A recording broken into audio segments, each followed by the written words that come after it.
It is 4 p.m. We're bringing developing news. And the stories behind the headlines. This is Storycon. I'm Regina Lay. I'm Ed Lingao. Some stores are watching this Thursday, April 16. Former Ombudsman Samuel Martires dismisses as, quote, illogical and inconsistent allegations that he received money from the Duterte family to Ramil Madriaga. Madriaga is a self-proclaimed bagman of VP Sara Duterte.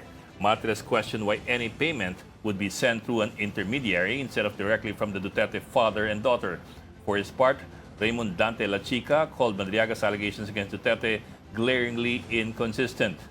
Madriaga earlier accused the former head of the VP Security and Protection Group of involvement in the alleged scheme.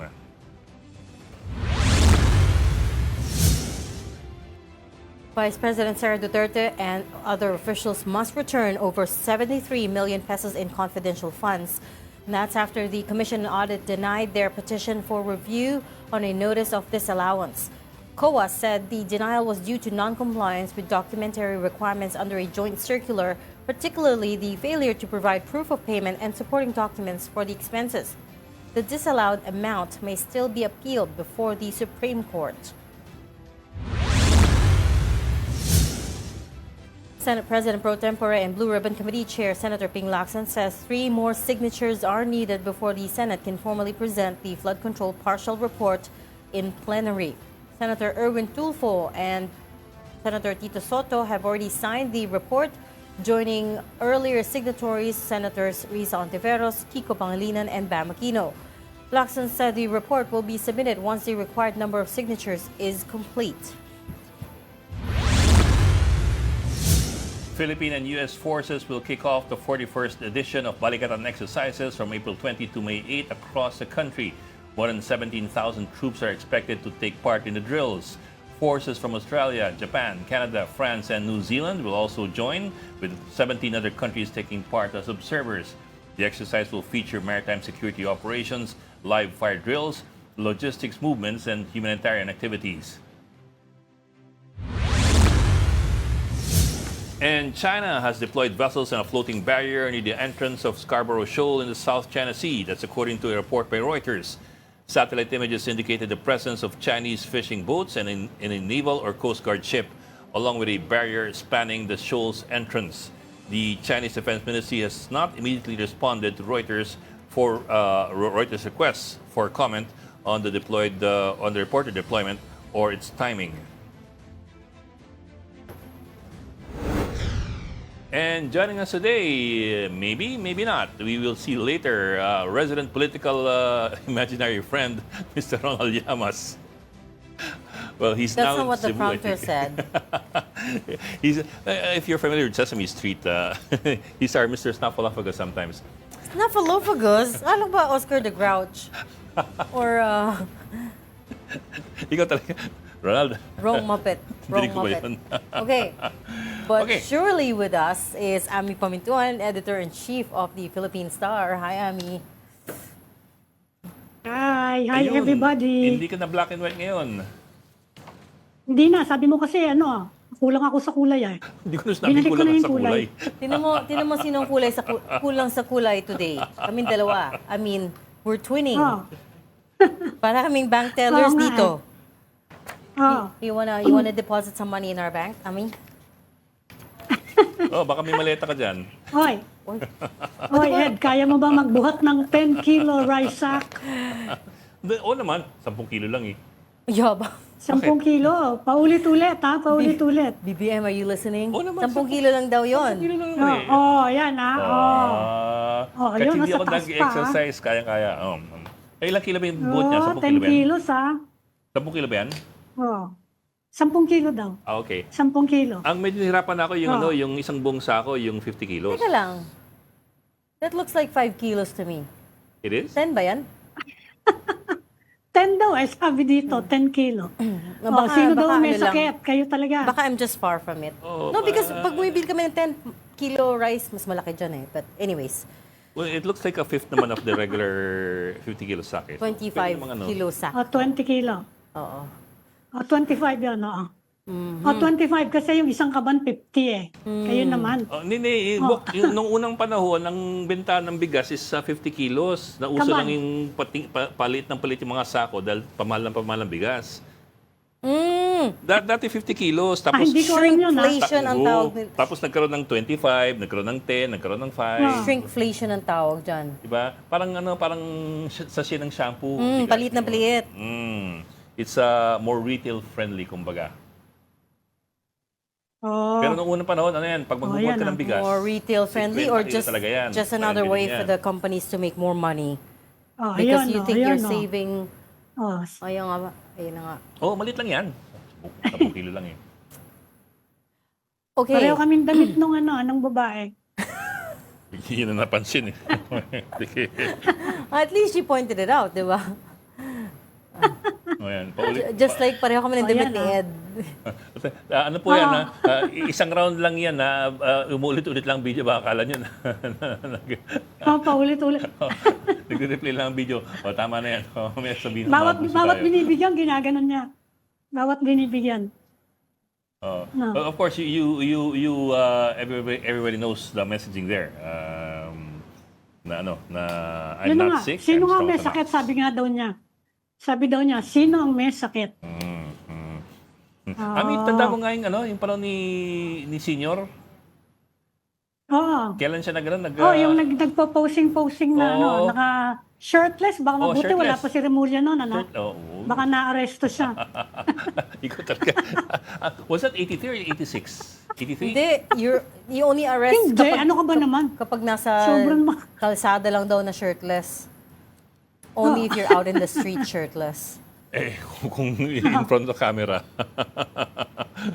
You know what they say about the law here, right? The law only applies to the poor and the defenseless. Hindi naman nag-apply sa mga people in power. Actually, that's also something that could be questioned before the higher courts, whether Yeah. government has the authority to Dictate on what you wear. what you may or may not wear. Of course, within the bounds of decency or modesty. Oo. Actually, hindi modesty, obscenity. Kasi di ba? Some people would wear Pero, super short shorts. all Do you over. arrest them? Ed, alam mo naman dito, lalo sa informal communities, ang liit-liit ng mga lugar dyan. Ang liit-liit ng bahay, ang liit-liit ng kalye, ang liit-liit pa. Kung Yes. minsan walang meron parang ventilation. silang maliit na And ground. you know what? Kaya naguhubad. Alam mo, Mainit ang init na ngayon, ha? Ayan, isa pa Oh, yung ayan, naiinit, ayan yung matanda. Incredibly Hoy, hot. outside the house siya na. Mabuti hindi Teka, na-resto. but I know that's one photo of the old Marcos, but that's not the one that we were particularly talking about. Oh, yan. Sa beach, okay lang yan. Meron siyang kuha na Naka-jeans pa yan. Na chismis Yan, na may sakit siya. Nag-beer Oh, talaga yun siya. kunyari. ng Oo, nagaganon. Oo. Nag-exercise May isa pa. Oo. sa Malacanang. Was it Probably Malacanang? Malacanang. Iba pa yan, pakita mo nga yan. Ito pinapakita niya Ayan, na ayan, wala siyang yan. operasyon. Ayan, yan. Wala daw operasyon. Sa kidneys. It's Hindi, dialysis incredible. yung kanya eh. Oo. Baka nasa kabila. Ah, hindi, pero may tao doon sa kabila eh. Malacanang photo ba yan? Siyempre, Oh, there you go. Malacanang press pool, of course. But Oo. it's incredible that it's parang full circle moment, no? That yeah. Bongbong Marcos Jr. is doing exactly the same thing as his dad had to with do. the same questions over itself. It's crazy. It's crazy how many parallels their presidencies have. Pati yung issue with rice. Pati yung oil Yeah. crisis. Hmm. Ang daming parallelisms between Teka, baka saan ka mapunta? Bakit? Ah. I'm not saying that he's gonna, there's gonna be an uprising or anything. I'm just saying that the issues Naging defensive bigla. harken back. Ako ngayon yung Baka saan ka mapunta? ako nga nagsasabi, people shouldn't be inciting to sedition, di ba? Because that's dangerous. But the way the law defines inciting to sedition is so broad that it can be construed and misconstrued in so many In short, it can be thousands weaponized. of ways. Yeah. I get it. Yeah. I get it. Oo. It's parang bumahin ka lang, pwede kang kasuhan ng inciting to sedition eh. Well, hindi naman Pero ganun mahirap talaga. siyang mahirap siyang patunayan. Yeah. It depends on the political climate. Climate, Yes, yeah. exactly. Everything Yeah. depends on the Yeah. political Kasi the climate. judge is, in the end, of course, we don't have a jury system naman eh. It's just one judge who makes the decisions eh. And then you can appeal it. But yun nga, it's vulnerable to climate change. The political Okay. climate change, I mean. Okay, ako ay may nasaga po akong chismis last night. This is on a different topic Ah. na. Ah. You know how the House Justice Committee is so convinced that they can subpoena the bank records of Vice President Sara Duterte? Well, Yeah. last night, according to high-level but unnamed sources, the banks are not entirely sure that the law protects them.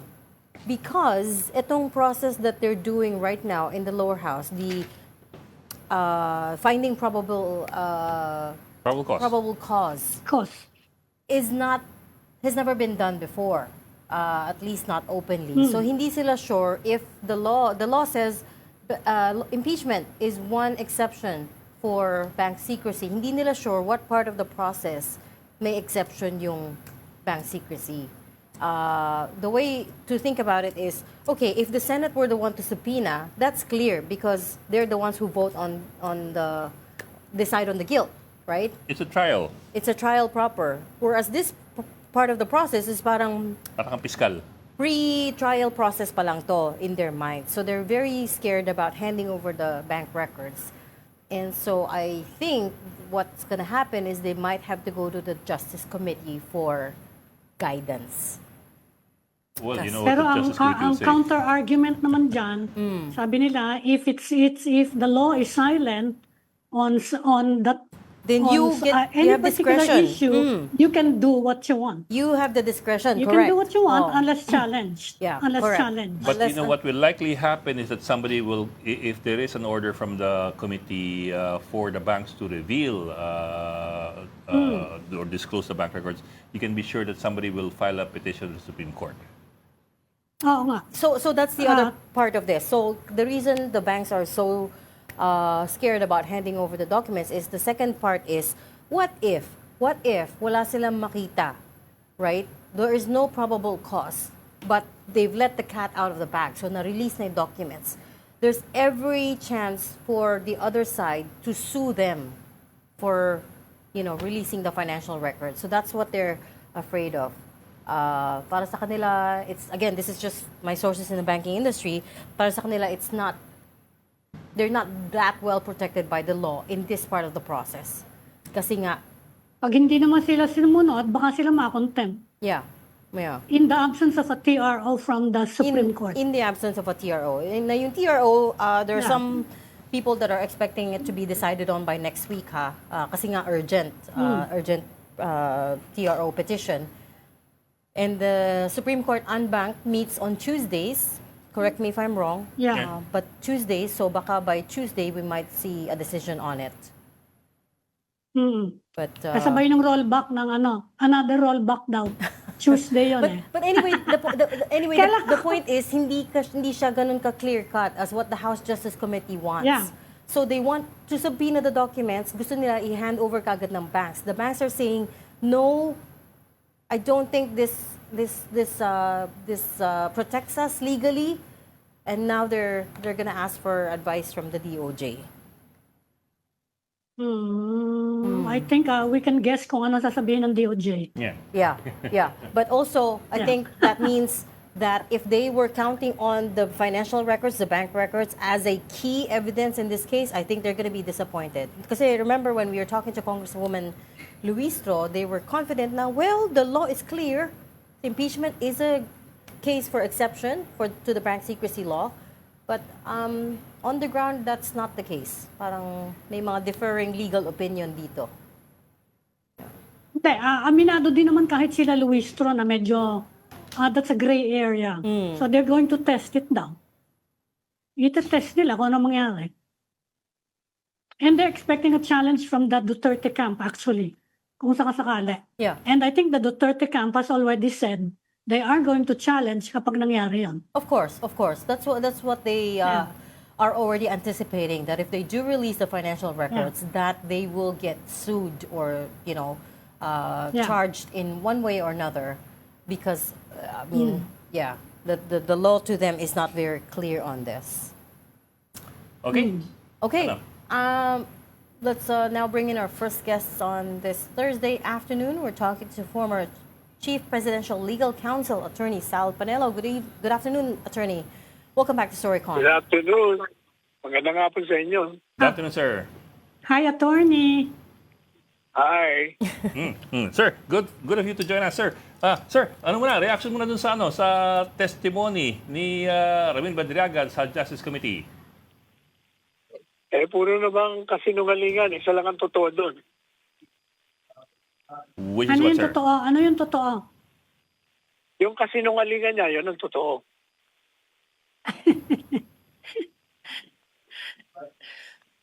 Sir, would you like to elaborate? Pati nga pangalan niya. Pati pangalan niya, baka hindi rin totoo. Anyway, kasi napaka-incredible lahat ng mga kwento niya eh. Wala pa. At saka marami ng pasinungaling sa mga binanggit niya. Yung, di ba, may perjury case. At yung mga ebidensya against him, rebutting all his claims, ang lalakas, documentary and testimonial evidence.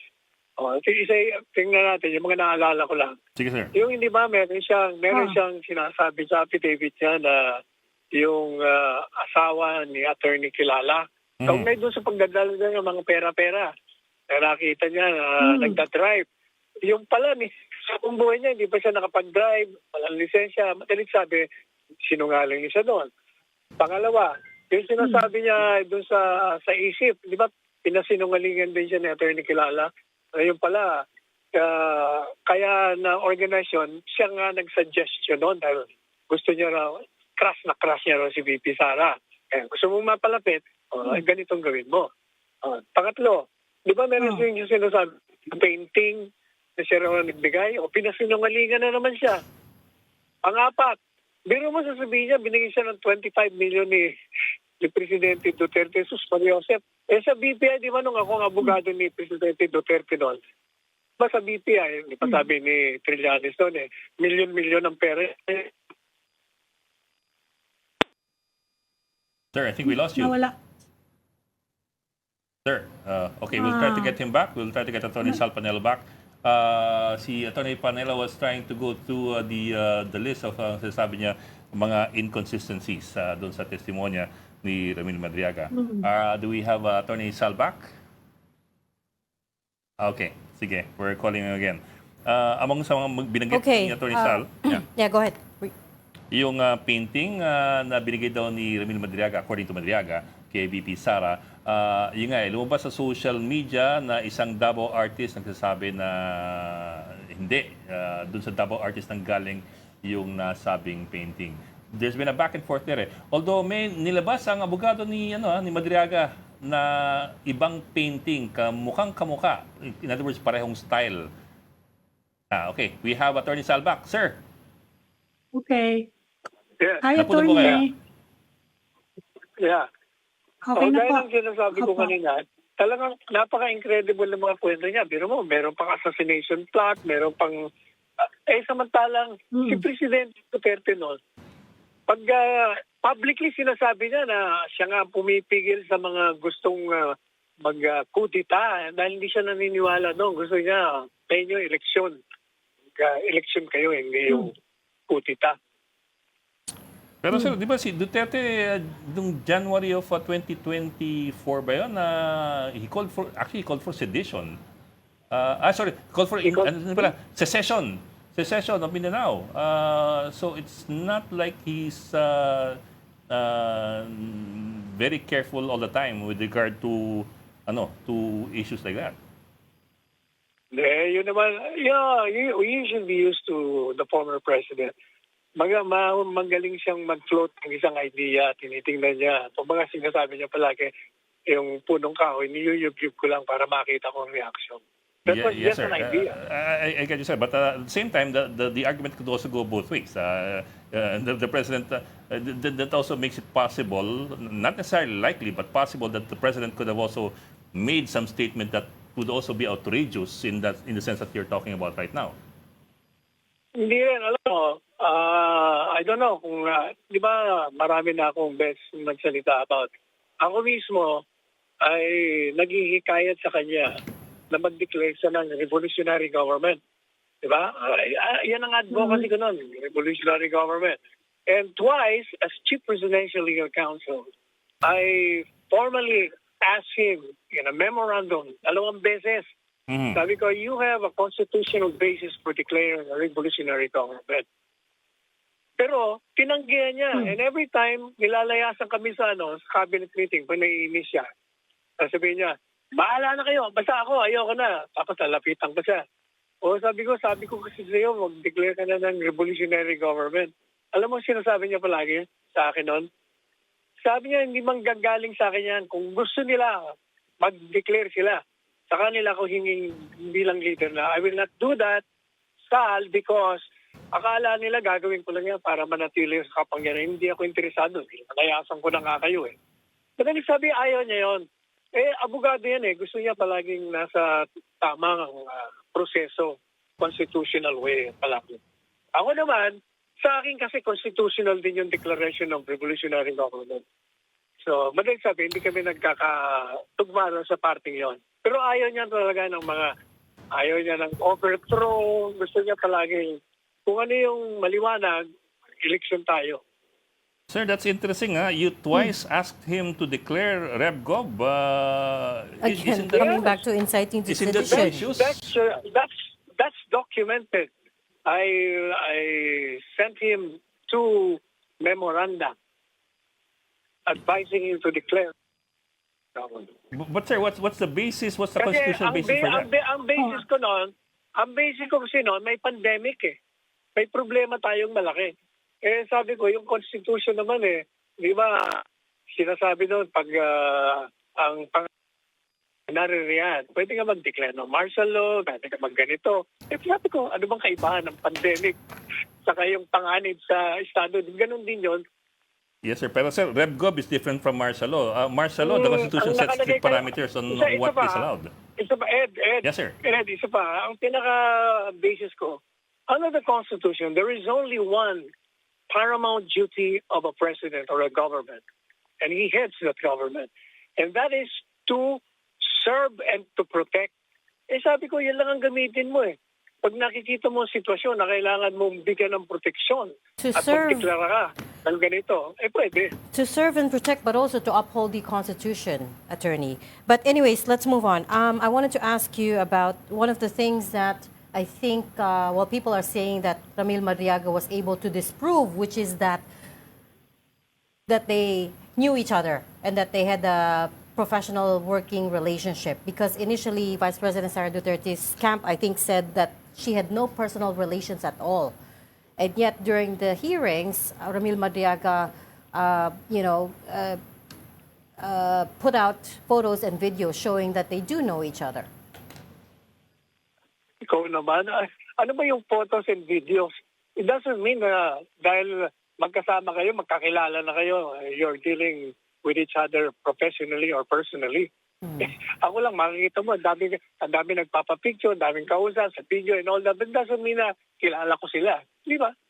Of course not, That's but he a also problematic. alludes to conversations, real conversations that he's had with the Vice President and with the former Pero wala President naman- Rodrigo Duterte. Teka muna. Ang sinasabi niya, tumatawag sa kanya. How can you prove that na tumatawag nga sa kanya? Di ba? Sasabihin niya, kaboses, how do you prove that? Si Attorney Paulo. What about Yung this mga video sinasabi na niya, nagsasurface? unverifiable. In other words, hindi mo mababalidate. Hindi mo mabalidate yung mga sinasabi niya. And you cannot prove it. Hindi ba? How can you prove that? Ano pa? Ikaw, Attorney, pag what sinabi about mo this ba na- video na Which Itong video na nag-happy birthday si Vice President kay Ram Madriaga. What do you think of that? Nako, yun. Ayan, Tingnan nyo, let's use our common sense. Pag ikaw ba ako, halimbawa, Sir, pa-video naman, happy birthday. Sino ba yan? Sir, si ganito. Hindi ko kilala yan. Sir, ito yung anong pangalan niya. Pwede ba? Madali sabi, the fact alone na merong pangalan doon yung Madriaga na binabati niya, ibig sabihin hindi niya kilala yon. Otherwise, ang gagawin niya, Ram, ano na lang siya sa video, kinausap niya, personal. Di ba? Pag kilala mo, madaling i-greet sa video, hi. Yes, of kumusta ka course. dyan? Hindi yung, I'm greeting you, tapos meron ka pang poster. Diyos ko naman, hindi mo kilala. Oo. Sir, Attorney, point taken there, yung pero there's yung, another video that was used in the hearing kung saan, actually Yeah. video to kung saan inabot ni BP Sara ang bandera kay, supposedly kay Ramil Madriaga, tapos may pagbabanggit na Sir Ram, tapos inabot yung bandera sa kanya. So it does give the appearance, at least by appearance, na magkakilala sila. Not necessarily. Pag ikaw inimbitahan sa isang event, di ba dami mga tao doon at halimbawa, iabot mo yan. Marami ng beses akong ganyan. Inimbitahan ako, di ko naman kakilala kung kahit sino ron. Tapos sasabihin, sir, kailangan bigla ba ng plake yan, ganito, iabot mo sa kanya. Di iabot ko. May video ka. Kasi may nakilala ko yun. Pero kami relasyon. Sige, sir. Attorney, yung testimony ni Ramil Madriaga, no? He's talking, marami siya mga detalye na indicating na within the inner circle eh. Natatandaan niyo ba siya at all? Naku, Parang Hindi, parang alam aranggo mo, na siya sabi ko doon. nga, Yun ang alam sinasabi mo. ng mga kampo niyo, no? paulit-ulit ko na nga sinasabi sa programa ko, I have a program every day. Hindi ko pa, ngayon ko lang nakita mukha niyan. Tapos tinawagan ko yung mga staff ng Malacanang noon. Sir, di namin kilala yan. Baka ngayon lang namin nakakilala yan, nakikita ang pangalan yan.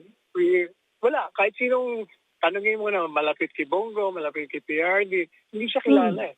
Yung mga PSG, hindi rin siya kilala. Madaling sabi, puro kasinungalingan niya. Ang totoo lang, yung kasinungalingan niya, yung totoo yun, nagsisinungaling siya.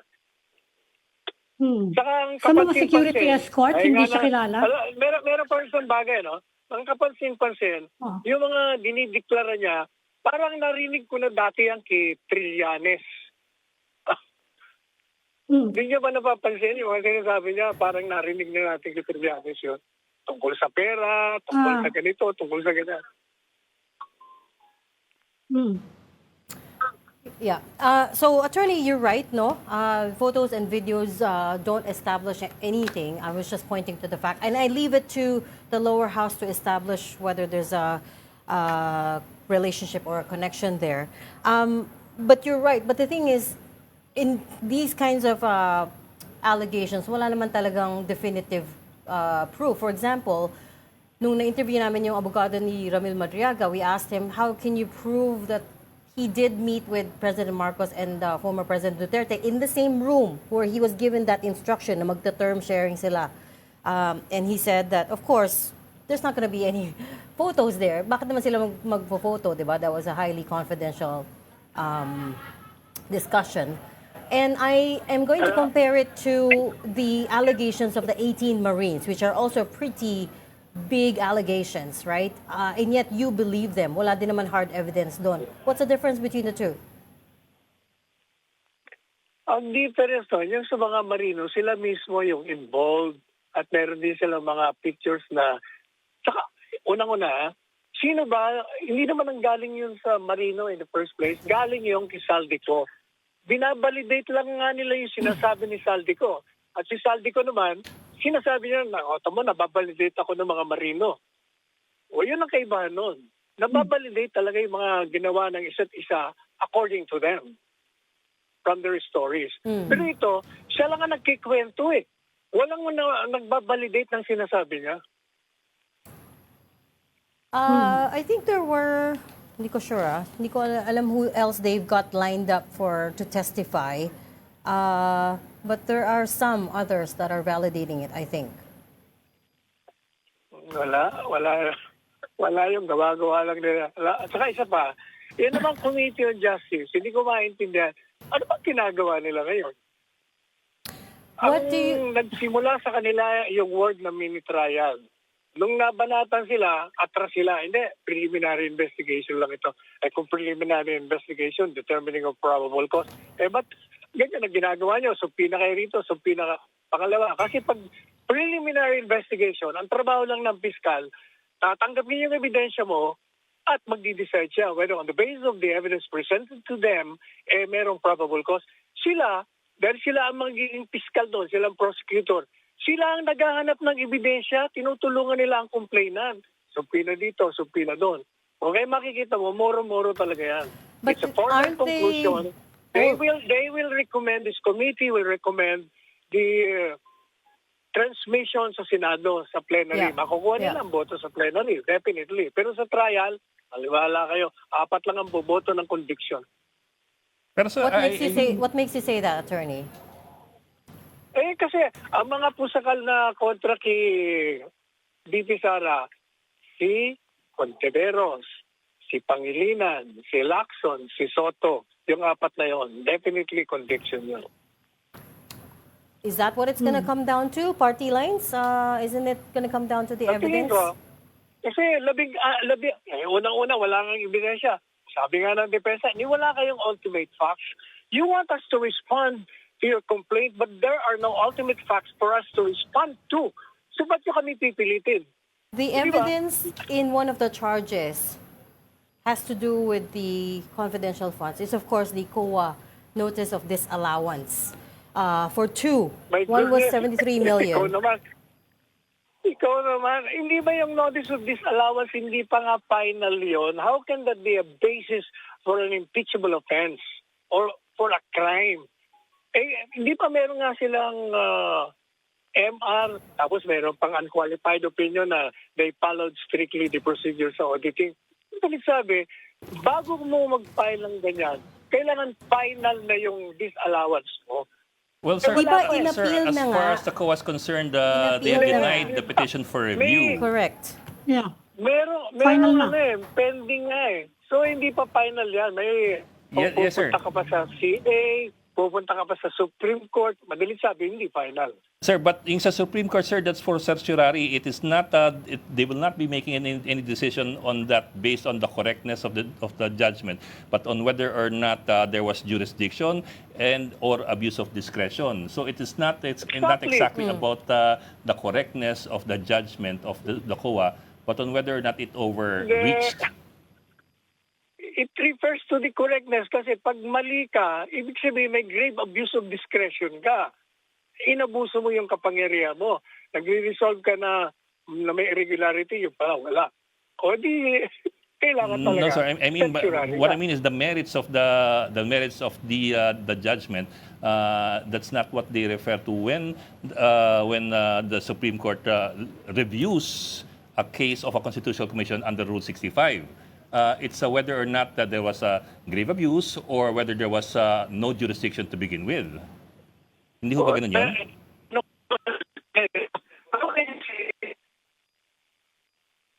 I'm sorry, I think we're losing you, sir. Nawala uli. Nawala That uli. was a certiorari, and you're right, they decided on Yeah. the petition already. Yeah. Nawala siya uli. Hi, sir. Can you hear us, sir? Ayun. Can you hear us, sir? Sabi ko, pag hindi mo sinunod yung isang proseso, deciding yung irregular, yung disbursement o hindi, pag hindi mo sinunod yon, meron kang grave abuse of discretion. Kaya pupunta yung respondent sa taas at doon sasabihin ng court, hindi mo mali ka yata rito. Sinabi mo na may irregularity, hindi naman. So may abuse of madalit sabi, hindi final yung sinasabi ng COA. Kasi subject to review. So you're saying that this is not an impeachable case until there is judgment by the Supreme Court. Definitely, it's not. But in which case, sir, it is then it. Okay, sige. I'm sorry. I'm afraid we're just going around in circles. Pero sige, sir, iba naman. okay, let me put it this way, sir. Attorney. Sir, the judgment was rendered not by COA, not by any other body of COA, but by, in particular, the Intelligence and Confidential Funds auditing Division. ICFAO, auditing office, which is the one body in COA which determines and enforces circular number 1 of 2015, the joint circular on the use of confidential funds. So basically, sir, it's the one and only body that makes the determination on the use of the confidential intelligence funds. That in itself, sir, doesn't that carry a lot of weight? No, kahit na there is only one body that will determine, it will still be subject to the constitutional injunction that you have to follow the process. Pag nag-violate ka dyan, subject to the Supreme Court ruling na mali ka. Oh, that reminds me, hindi ba sabi nila 125 million yung kini-question nila? Yung pala, mukhang bumaba na yun It's kasi merong 73, sir. final decision yata ang COA. Dalawang tranches, 73 and the other one is 300 Oh, and 300, was it 373? Basta bumaba na. In other words, kita mo, yung demand mo, 125 million, yung pala, hindi naman. Hindi doon, may mali ka na uli.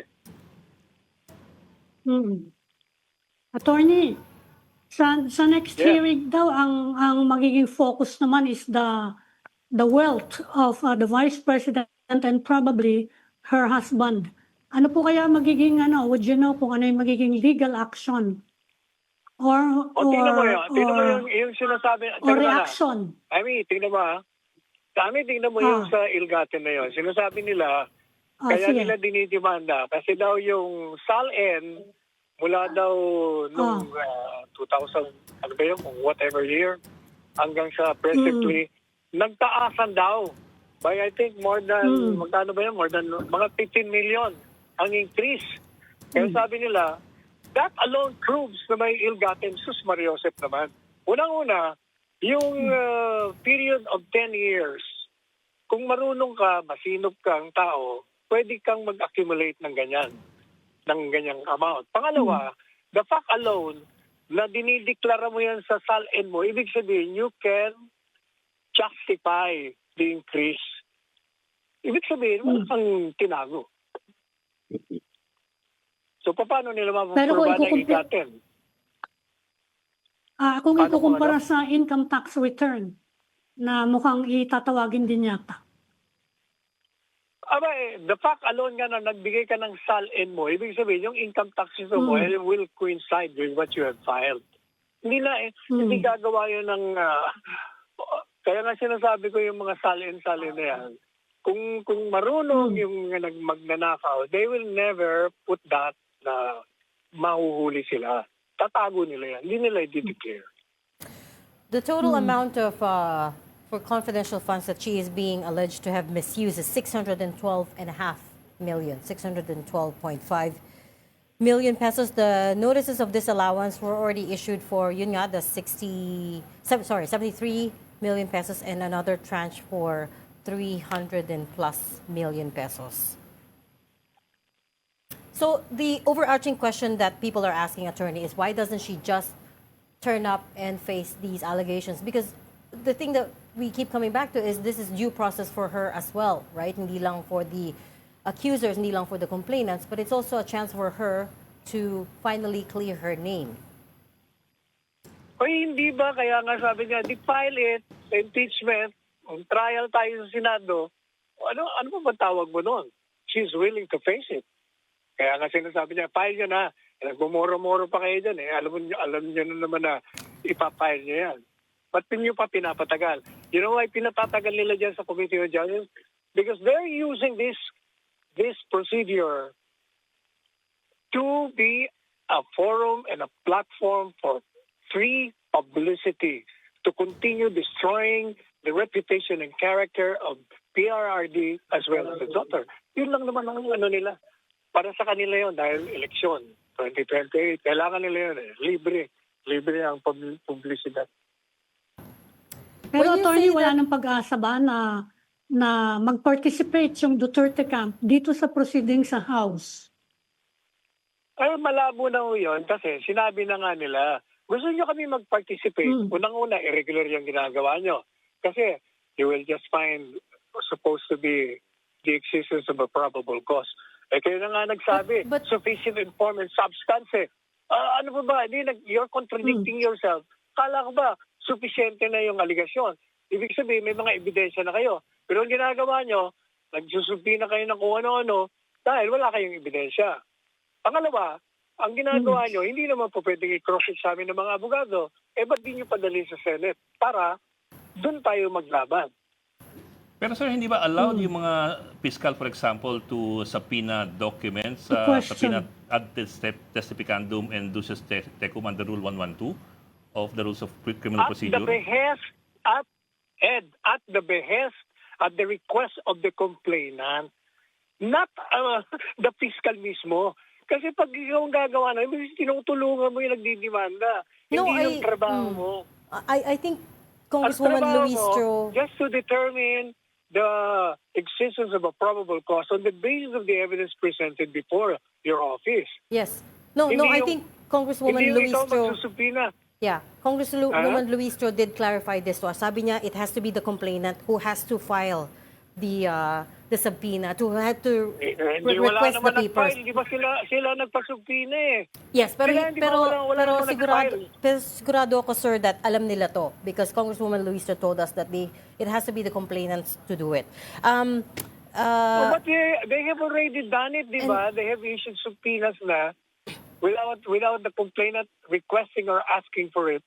Kaya nga nabanata na sila eh. Ngayon, umaatras sila kasi they realize mali sila. But isn't this also this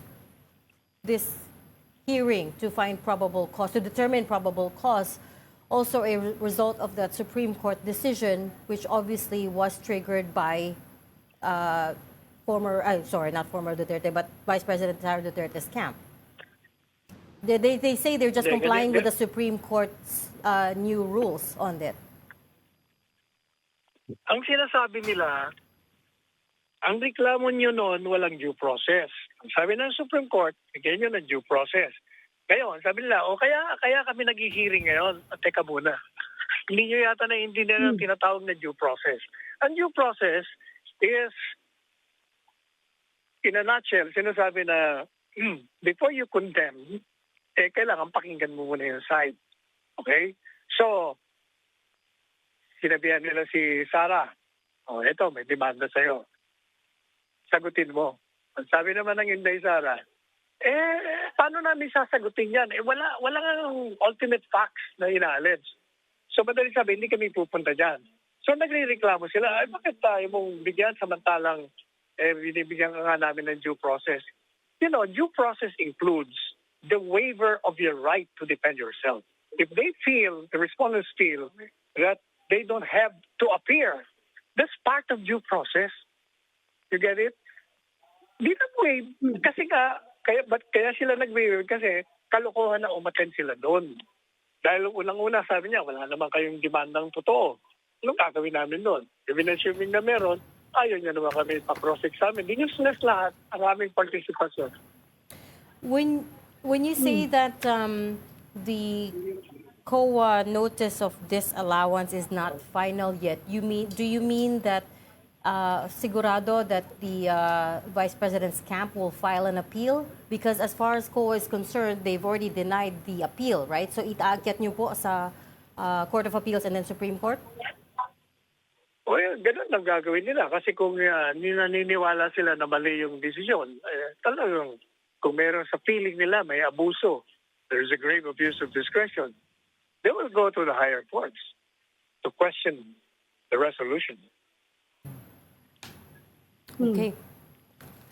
Okay, we'll leave that there. But the Vice President is ready to face the accusers before the Senate. Yan po, sigurado tayo doon, attorney. Ano siya again? Nawawala kayo.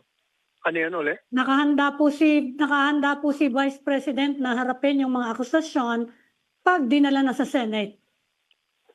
O hindi ba yun nga, matagal niya na nga sinasabi, hindi ba? Ang tagal-tagal niya na ba? Doon din naman na, sabi nga sa haba-haba ng prosesyon, doon din ang tuloy yung simbahan. Ba't di niyo padalhin? Ba't niyo pa sinisiraan ako ng sinisiraan dyan sa committee hearing? Kung alam niyo naman na, alam niyo, na kayo, mananalo kayo dyan sa House para i-transmit. Ba't di niyo pa i-transmit? Ba't niyo pa pinapatagalan? ginagamit ko lang na forum talaga yan para siraan ako ng siraan. And she is confident na mananalo siya sa Senado if it goes to trial. On the basis of the complaint, walang kaso sa kanya. Like yung sasabihin mong may grave threat, how can there be a grave threat from the grave? Yung sasabihin mo na ini-imagine niya na pinupugutan niya ng ulo yung Presidente Jesus Maria Josep. You know, you can imagine the worst of crimes, but that is not a crime. It's not even a crime. How can it be an impeachable offense? So she's confident na Yes, na sa definitely. Senado may panalo siya. Oo, sa tingin ko, gaya ng sinabi ko, it's a numbers game. Kahit wala kang ebidensya, gaya ng ginawa nila kay Corona, in-impeach nila.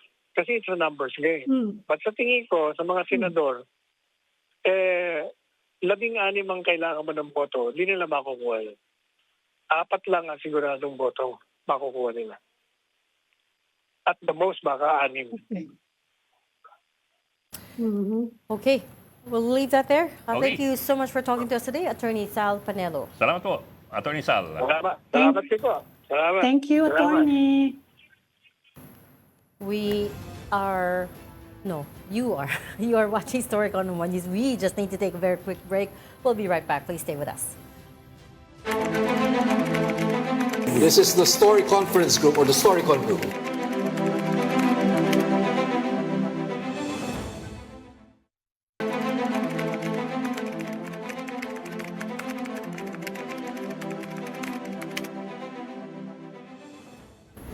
We've got developing news in the stories behind the headlines. Welcome back to Storycon, the Story Conference. I'm Ed Lingao.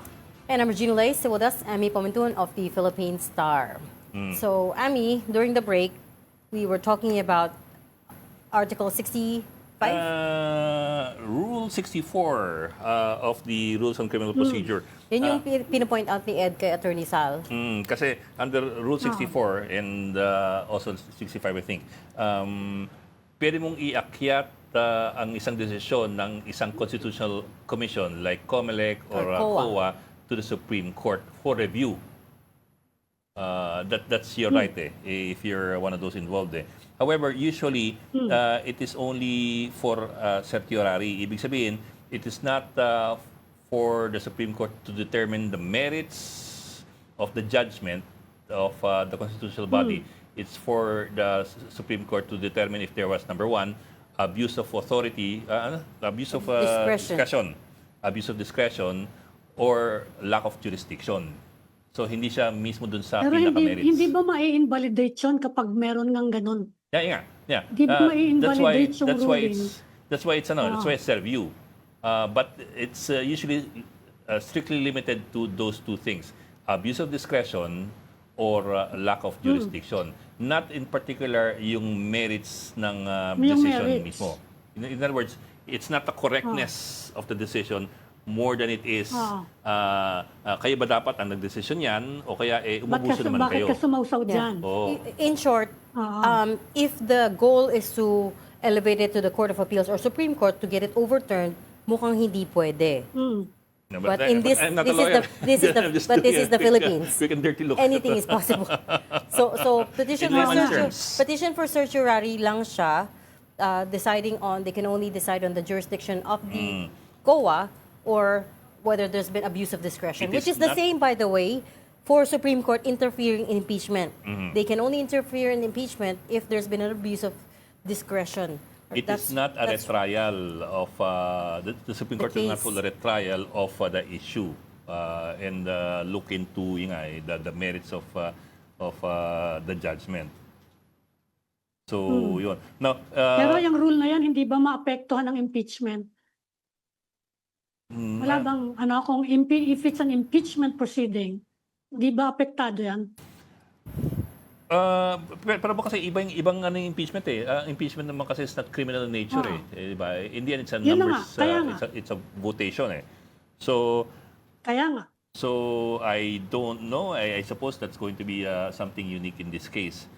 Kaya nga Puro unique naman tong case na to Now as far as yung binanggit ni Reg earlier na na meron ng desisyon ang COA affirming or Yeah. upholding the earlier notice of disallowance or ND Yeah, ng throwing out the COA. appeal. Oh, in fact, it denied the petition for review Yeah.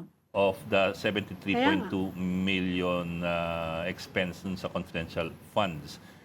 And this, the one that made the denial of the petition was the ICFAO, the Intelligence and Confidential Funds Auditing Office. It's the only body in COA that makes all these decisions on whether or not proper ang pagkakagamit mo ng intelligence and confidential funds. In other words, ito yung this is the one that looks into, the only body that looks into the use of confidential intelligence funds. Kaya lang, ang problema dyan, Ed, which is a problem in many issues, ang constitution natin, mayroong wording doon that allows the Supreme Court to step into anything and everything dito. Supreme Court nga, Supreme eh. Hindi, nasa constitution siya eh. Tinanong ko na yan nung nakikipag-away si Noynoy sa Supreme Court and he was complaining about judicial overreach. Yun ang sinabi sa akin ng mga Supreme Court justices eh. Meron kami, baka kami ma-impeach pag hindi kami pumasok sa ganito dahil merong, nakalimutan ko, hanapin ko sa Constitution merong wording doon na na kailangan mag-action sila sa mga bagay-bagay. Kaya pati business, lahat-lahat umaakyat doon eh. Kaya katakot-takot ang napupuntang kaso sa Supreme Court. Yeah, pero nga, sa huli nga, the Supreme Court, when it makes a decision, it just about Kaya overrules titingnan everybody natin, else. kung sakaling i-appeal yan, which we are expecting actually, kung i-appeal yan doon, kahit merong ongoing impeachment proceeding, titingnan natin kung magkakaroon ng judicial restraint or i-invoke ng Supreme Court yung constitutional mandate nila and look into it. So hindi natin alam kung ano mangyayari. Of course, many points raised by Attorney Sal Panelo, but one of the points that he raised earlier na hindi ko na nabalikan is yung painting. Madriaga kasi was saying that he gave a painting to Sara Duterte that was painted Disputed by an artist in Davao, painted but by there's a his, copy. Okay. This is ito yung lumabas coming from Duterte supporters. This is the painting that was done by made the artist. by a Tanya Lee of Davao. Ang sabi ni Tanya Lee sa kanyang Facebook post, akin yan, hindi kay Ramil Madriaga yan. I gave that to Sara Duterte myself in person. So it's impossible for it to have gone through Ramil Madriaga. So, kapansin-pansin na walang mukha, tapos blue background, yellow circle, and in Filipiniana. So, at least itong painting na ito, mukhang galing talaga sa Davao artist. That much is clear. However, naglabas ang abogado ni Madriaga ng ibang picture ng similar painting. Ito. That's Madriaga. Yan yung binigay niya. Ito raw ang binigay niya. Kamukha, same style. Pero maiksi ang buhok. And marked differences. At iba yung blouse. Pero ito, there's no gold pero same paintings style on there. So, ang implication being, at least as far as the Madriaga camp is concerned, the implication being, they're talking about two different Maybe paintings. this was a copy of the original one. Na, at ang sinasabi raw ni Madriaga na taga Laguna na painter, ito raw. Siya ang nagpaint nung kanya. Yung binigay kay Oo. VP. Well, supposedly, again, we're quoting people here. We're not affirming what they said, or we're not rendering judgment on the veracity of what they said. It's just that we're, as in many things, we're quoting people here. And these are their assertions and their claims. Yun lang. It gets more interesting, it gets juicier as we go along. So, yun. One of several points that were raised kanina. Hindi lang natin nabalikan kanina. So, yun. Masalimuot si Madriaga. Oo. Actually, masalimut talaga. Saka madugo yung usapin. Plus yung the amounts involved that he was talking about. Yeah, staggering. Sabi nga ni Kaya Sal Panelo, staggering medyo yung wini-weigh pa naman ng Justice Committee Oo. if they will accept his testimony. Oo. And yet, so these are still to be Yes. proven. And the thing, hindi ko, kailan mo magde-decide? Well, there's another hearing next week. Once a week eh. But even now, Once a week lang. as far as the confidential funds issue is concerned, some members of the Justice Committee are already saying that there's enough probable cause, at least on the charge of misuse of confidential funds. Ito yung in-uphold ng COA. Ito yung in-uphold ng COA, but yun nga, it Yeah. looks like, according to Sal Panelo, it looks like they will appeal to first the Court of Appeals and then to the Supreme Court. Or hindi ko alam if they'll go straight to the Supreme Court. But there's a lot of pending petitions with the Supreme Court right now. Mukhang dun talaga yung recourse nila. Saka hindi nga natin alam kung if you can go to the Supreme Court on the merits of a case na undergoing impeachment. Hindi natin alam yan. Kaya ano. Ako, abogado na Although- usapin natin dyan. I will Oo not nga eh. overreach. Palagay ko, alam mo, Ed, kahit mga abogado, I think they will have different opinions on it eh. Yeah. Pag nagtanong tayo, iba-iba sasabihin ng mga yan eh. And that's why we are where we are, Ami. Because Yeah. Yeah. To us lay people, pag binasa natin yung batas, when we read the law, it sounds pretty clear. It looks pretty clear. But the lawyers, they have their own ways of interpreting things. That's why you have to pay them eh. Kayo talaga, Kami talaga what? mga malicious kayo. Malicious. Malicious. Okay, But ito again, yung Rule basahin mo 64. Rule 64 on the rules on criminal procedure. Judicial review of decisions of the COMELEC and the Commission on Audit. Okay. Remedy is petition for certiorari based on grave abuse of discretion. Scope only applies to COA decisions and COMELEC decisions. Must be filed within 30 days from notice of judgment. You know what? We also have to stop this inclination to keep running to the Supreme Court for everything. Ang dami na nilang kaso na hinahandle at this point. There's so many... Kasi nga, yun ang nga sabi nila, they are authorized to step into all these cases. Yun ang sinasabi nila. But It's their should duty daw they? eh. Of course they can. Just like the question Yeah. of, right now there's a question of, can the Supreme Court stop the impeachment process that's Yeah. going on at the House right now? Of course they can, but should they is another question. Yeah. Yan na nga, yun ang sinasabi ng mga tao. Hindi ba dapat merong judicial restraint? May judicial restraint. Ay, sorry, correction pala. Hindi siya rules on criminal procedure. Rules of court. Rules of court, Rule okay, 64. which they all abide by. At this point, we have to let Ami go because she has a very important meeting. Balitaan mo kami, Ami. Thanks for joining us today. That was Ami, Editor-in-Chief of the Philippine Star. Okay. Thank you, everybody. Thanks, I'll Ami. see you. And we're on until 5:30 p.m. Stark will be right back. After the break, we will Another have quick break. We'll have another guest. Stay tuned. We will have somebody who used to work with COA to talk about itong ng COA, itong decision ng COA sa confidential funds. Okay, please stay tuned. This is the Story Conference Group or the Storycon Group.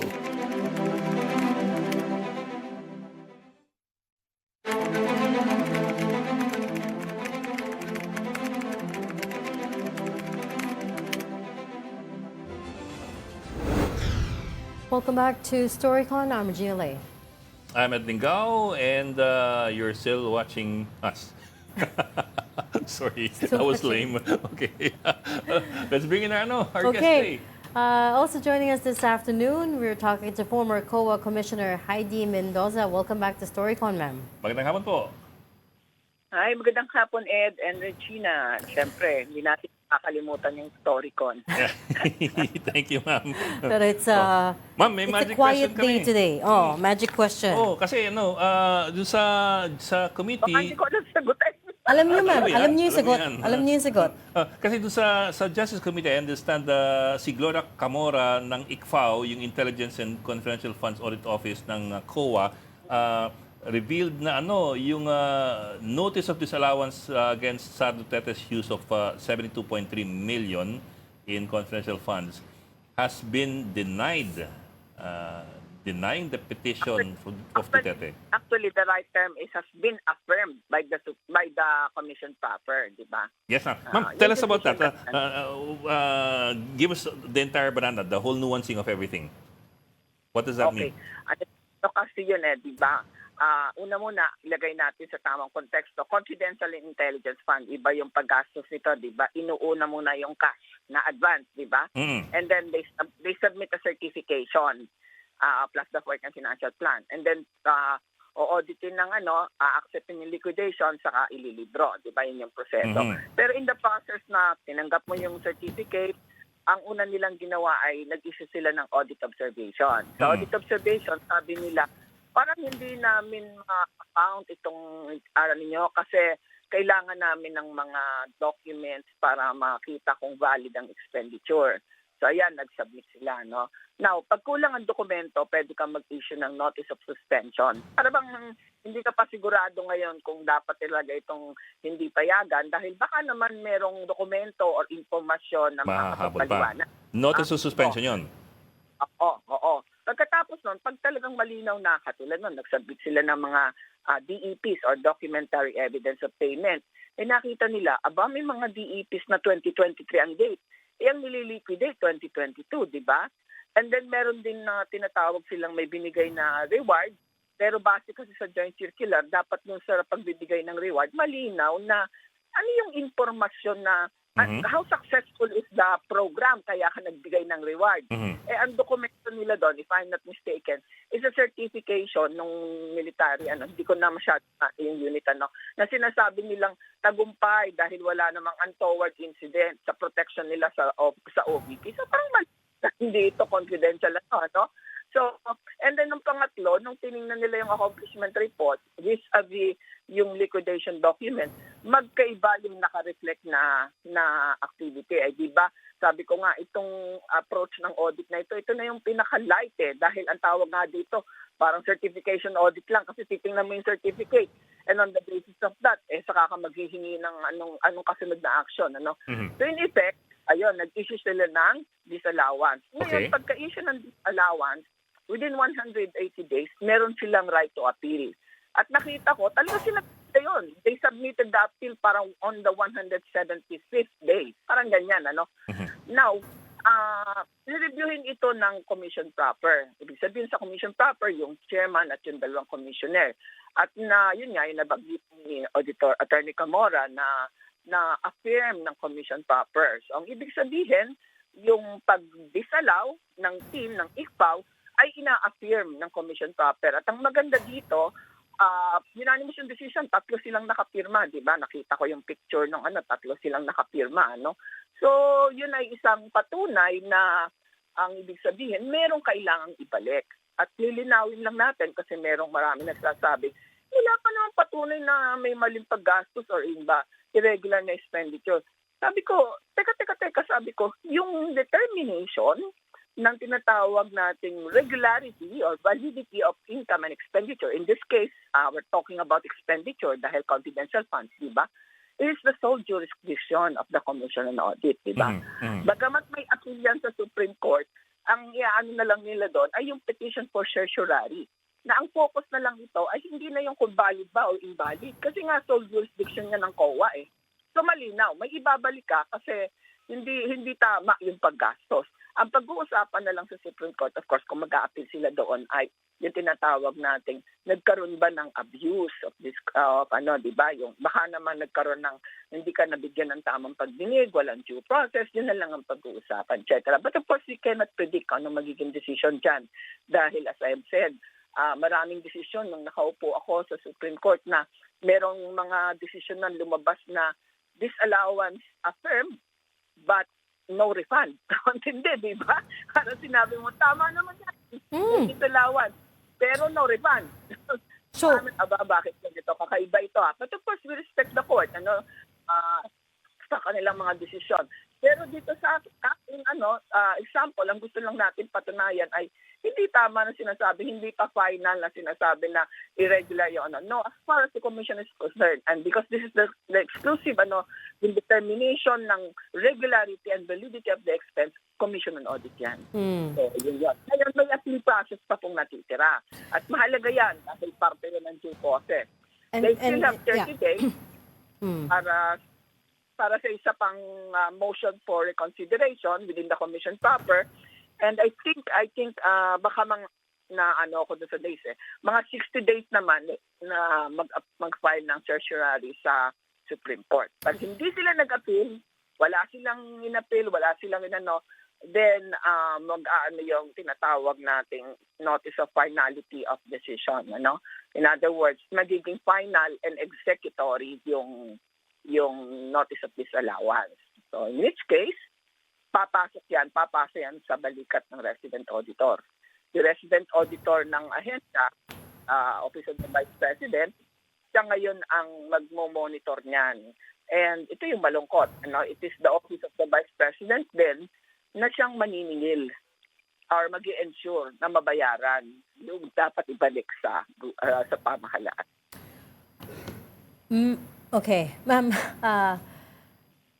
I'm gonna get to Article 64 later, but since you touched on due process, that is exactly what her team is arguing, that she was denied due process daw because the auditors did not, they issued a notice of disallowance in 2024 without first releasing an audit observation memorandum. I don't know how true this is, but what do you know about it? Yeah. And because of that, they said they are arguing that her right to due process was violated.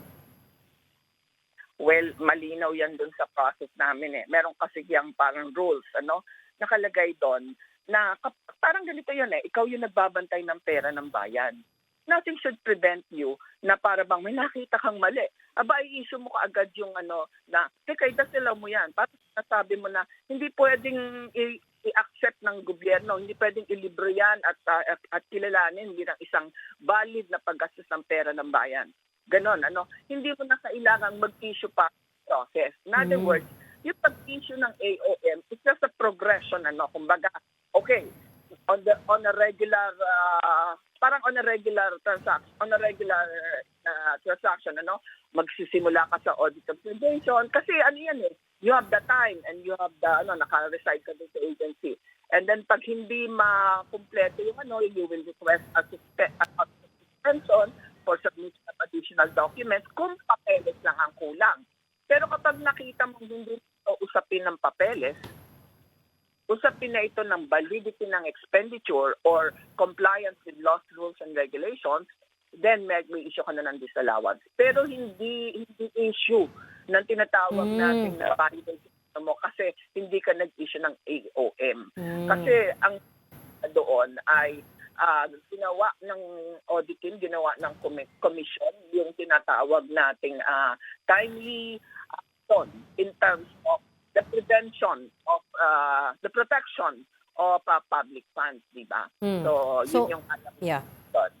In short, an AOM is not a prerequisite to a notice of disallowance. Hindi siya. Hindi siya. And to summarize your point earlier, ma'am, there are several opportunities for her office then to explain the expenses, to explain the use of the confidential funds. Hindi to biglaan na binigyan na lang ng notice of disallowance. May process doon. Regina, if I may, pag tinignan natin yung process, yung guidelines, yung Joint Circular 2015-1, it was crafted in such a way na napakataas ng due regard for tinatawag natin na protecting yung karapatan ng na mapakinggan, di ba? Kaya cost naman yun di ba? Nabigyan sila ng AOM, nabigyan sila ng suspension, and then in other words, nasunod yung progression ng proseso, di ba? From the audit action to the adjudication, di ba? Ngayon, ang tanong dito ay, bakit natin sasabihin na violate yung natin sa due process just because yung initial lang nawala di ba? Yeah. Yung hindi kayo nag-issue ng OM. Ay, observation lang yun. Actually nga, nung panahon namin, nung mga dalaga pa ako na kami, diretso na nga kami minsan suspension and disallowance Kasi yung AOM, para bang hindi ka pa, gusto mo pa ngayong klaruhin ng husto. ito yung tipong may bago kang tinitingnan tapos parang hindi ka pa ganun kalinaw sa posisyon mo kaya medyo i-discuss mo muna. Yeah. Ito yung ginawa namin pero may napansin kaming ganito. Lalong-lalo na sa nature ng confidential funds. Kasi nga yung confidential funds, ina-advance mo yung pera. Hindi katulad ng regular expenditure na ang pera makukuha mo kapag kita mo na lahat ng ibon, na file mo na yung dokumento at may cheque na, di ba? Ito, balikan. Ibinibigay mo muna yung cash advance and then sasabihin mo, ayan ang plano mo. O sige, ito yung pera. O, basis ng ililiquidate mo naman. Ito na yung certification. Ito na yung plano at ito yung account. So in other words, nasuyod yung due process na yun. I think hindi na valid yung kanilang sinasabi. Ang gusto ko lang idagdag dito at maganda itong punto na ito. Ang biro ko noon, pag ako nag-audit nito, of course hindi ako yung auditor, i-disalaw ko yung entire 125 million. Alam mo kung bakit? Bakit po? Nung una, on the basis of documents, ito yung aking pagtingin napakalinaw na walang confidential need. Walang need for the confidential fund. Of course, ang sasabihin, bias ka, hindi ka o magdedetermine yan. But look at the documentation, diba? Saan din nila? Diba, makikita mo, kaya nga hindi nagmamatch yung accomplishment report at saka yung kanilang documentation, no? Pero may isang mas matindi na basihan nito. Ang strength ng tinatawag nating confidential funds ay yung certification. Tama? Kaya nga ang biro dyan, hindi naman ito full audit Ito ay certificate audit or certification audit. Kasi yun lang yung ginagamit kong term. Wala talagang gano'n na Kasi ang ginagamit natin dito ay pagka-submit ng certification, yun lang ang titingnan. Yung ikaw. And then pag titingnan lang nila kung anong sinasabi sa certification. So certification, naandun din yun sa joint circular. At pinirmahan ng CEO. Pinirmahan din ng Vice President bilang patunay doon sa certification. Ano ang kaunahang nakalagay sa certification? Nakalagay doon ay certified na ang pera ito ay talaga namang nagastos namin sa confidential funds. Now, ito yun. Nung ni-review ng ISPAW yan, they are just concentrating on the documents that were submitted to them. And then fast forward, there is this Good Governance Committee ba yun, na hearing, kung saan may sworn statement yung Special Disbursing Officer na sinabi niyang, di ba, she was asked kung saan nagdidala. Tapos ang sabi niya is something like, hindi ko po alam kasi ibinigay ko lang po. Something like that. After you recall that, Ed? Di ba? So ang ibig sabihin nito, yung attached na certification nila, para ba bang sa kanila ay self-serving lang para meron lang magamit sa Dahil siya mismo, walang knowledge kung ginamit. So, ang ibig sabihin, it is the entire 125 million. Di ba? Mhm. Parang dumaan lang. Hindi mo pwede sabihin hindi mo pwede sabihin 73 lang kasi yung buong 125 ang pinapatunayan mo ngayon dun sa liquidation through a certification na kung saan sinasabi mo, hindi ko nga alam kung paano. Okay, kasi binigay ko lang. Ma'am, So the entire amount should be 125. yes, ma'am. Ma'am, the other thing, kasi si Gloria Camora ng COA po said that what is required under the circular is documentary evidence of payment. But we keep hearing again and again the argument na it's confidential funds nga, so you will not see any real names, you will not see any real beneficiaries Receipts. because it's confidential. So I'm wondering how that issue is resolved under the joint circular, or at least when you put boots on the ground. Paano Naandun sistema din yan? Naandun din doon sa certification Remember, basahin niyo yung certification, nandun mismo. Yung isang certification doon, ang isang nakalagay doon ay that documents, that journals are being kept in the vault, right? With the Yung speaker, yung with the Senate President, and with the... Yung cash disbursement journal ata, yung journal, And these are subject to inspection. So parang sa akin, bakit kaya hindi nasabi? Gusto ko sanang matanong, kaya lang wala ang probing question, Did you demand for the submission of the cash disbursement journal? Did you demand for the presentation of the journal? Because that is included in among the many na sinertify niya at ng Vice President niya, remember? Pero gusto kong palalimin pa ng konti. nanggagaling ito dun sa confusion in terms of the distinction between a confidential fund and an intelligence fund. At nung araw kasi, Ed, nung araw, iisa lang ang batas for both confidential and intelligence funds. Ngayon, binigyan natin ng distinction. Sabi natin, yung intelligence fund, ito ay si intelligence agency and intelligence practitioners na may mandato na directly linked with national security. Oo. In which case, talagang manganganib pag binulgar mo yun. But for confidential funds, hindi eh. Ito lang ay mandate in support of the national security. However, there is a civilian agency that has a separate law protecting the confidentiality of the information. Department of Justice. Ang Department of Justice, meron silang civilian agency yan, They have a witness protection program. And because of that, meron silang Republic Act. Sorry hindi ko na-memorize yung Republic Act 69 something. Kasama ito yung Kung saan nakasabi doon na itong impormasyon na ito, kailangan mo munang i-require sa korte bago mo matingnan ng dokumento. Ngayon, ito yung tanong. Walang ibang civilian agency na may ganyang batas na nag-protect ng information. So, ang ibig sabihin, yung confidential funds ay pwedeng hanapan ng dokumento. Kaya lang, ang malungkot, kahit yung mga auditor ngayon, hindi nila nakikita yung distinction. Ma'am, medyo malinaw sa akin. Ma'am, if I may, I'll just be a bit more specific. For example, kasi ang sabi nga nila, yung Mary Grace Piatas and all that, sabi nila, these are all pseudonyms or these are all nom de guerre or whatever you want to call them. These are not real names daw. Yeah. Because it's confidential daw in nature, therefore they cannot submit real names kasi mabubulgar daw yung identities.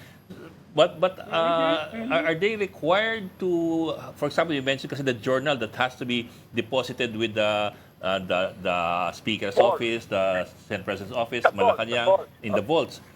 In the journal ba, they're supposed to put the real names? Is there a requirement like that?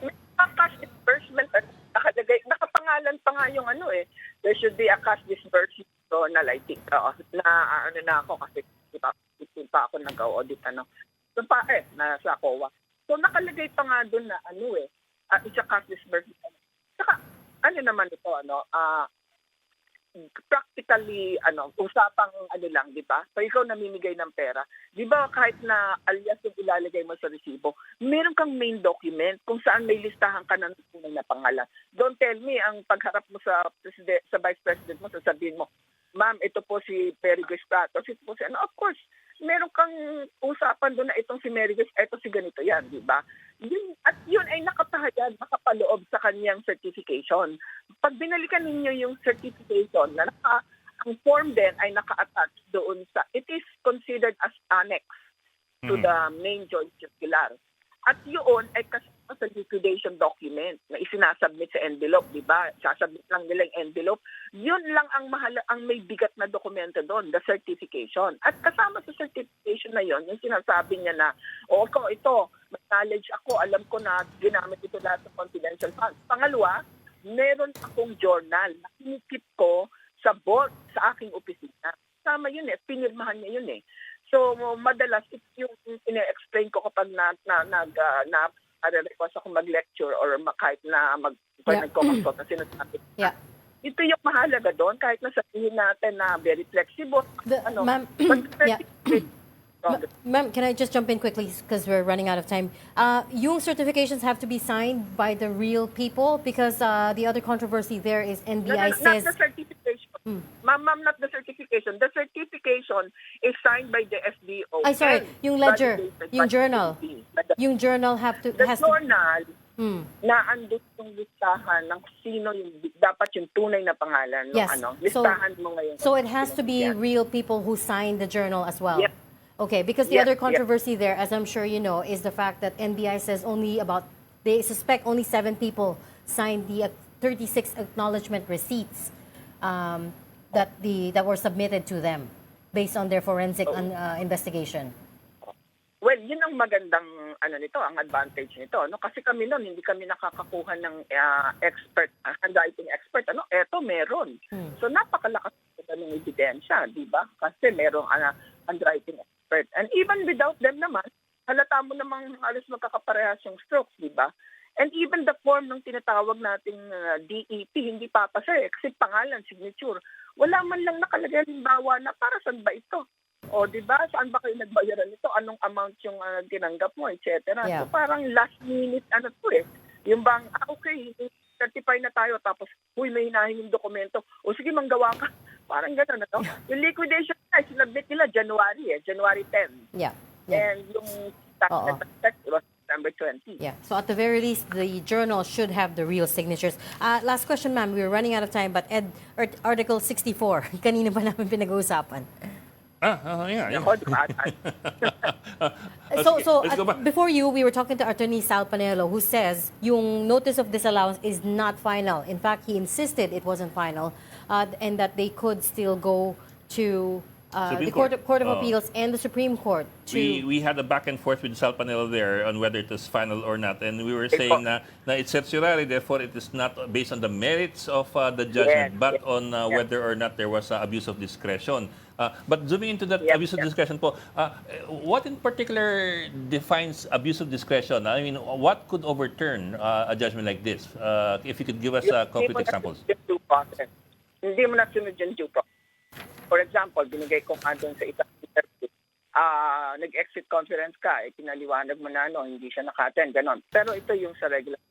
In this particular case, ang absence of due process niyan, for example, dumiretso ka sa notice of disallowance. Ayun, hindi mo sila nabigyan ng pagkakataon na ma-explain or Magpaliwanag. But the very fact na na-explain nila yon, kahit nga doon sa hindi nabigyan ng AOM the fact na na-explain nila at binigyan sila, yung is the initial, ito yung parang opening salvo, Pero pagdating doon sa the fact na hiningan ka ng opportunity to submit the document, and that is through the notice of extension. And then binigyan ka pa ng pagkakataong mag-petition for review, kaya ka nag-appeal before the commission proper, di ba? That is due process. That is observance of due process. So you think, or natin yung due process. So in your view, there has been no abuse of discretion here? Sabihin nila, ako, bias ako. Kaya lang, what I wanted to say to Attorney Panelo, of course, I'm not a lawyer at ako naman ay hamak na auditor lang. Kaya lang nag-audit ako ng confidential funds dati. Ito lang yung kaya ko sabihin. When we talk about validity or regularity of transactions, meron tayong tinatawag na finality of audit. And then may tinatawag tayo exclusive jurisdiction at ito yung sa Commission on Audit. Pag sinabi nilang, hindi pa final yan, pinapalabo lang nila yung kwento di ba? Tinetechnical nila ng husto. Hindi final. As to the process, kasi nga, because of meron pa silang karapatang tumakbo sa Supreme Court. Pero, as far as the Commission on Audit is concerned, inano na ng Commission proper, pinakamataas na ito ng authority ng Commission, di ba? And I will again repeat, yung tinatawag nating finality audit, The COA has the exclusive authority in determining the regularity or validity of transaction, of expenditure. So, palagay ko medyo mas matitisan yun. At tama kayo, Ed, tama si Regina, ang hinahabol na lang nila, habulin nila rather, kapag mag-claim sila sa Supreme Court, is of course yun, nagkaroon ba ng grave abuse? At yung grave abuse na yon, ayan, tinignan ko base sa aking karanasan bilang isang commissioner, nakaupo naman din tayo dyan. Marami kaming nahawakan na kaso. Nakikita ko yung mga cases na nababaligtad kami in terms of grave abuse yun ay kung hindi namin nabigyan ng sapat na pagkilala ang kanilang mga elemento at sapat na panahon para sila ay makapag-submit ng tamang dokumento sa tamang oras. Remember, I told a while ago na parang 175 days saka sila nag-submit ng kanilang so ang ibig sabihin, they were given the amount na maximize. time. Oo, di ba?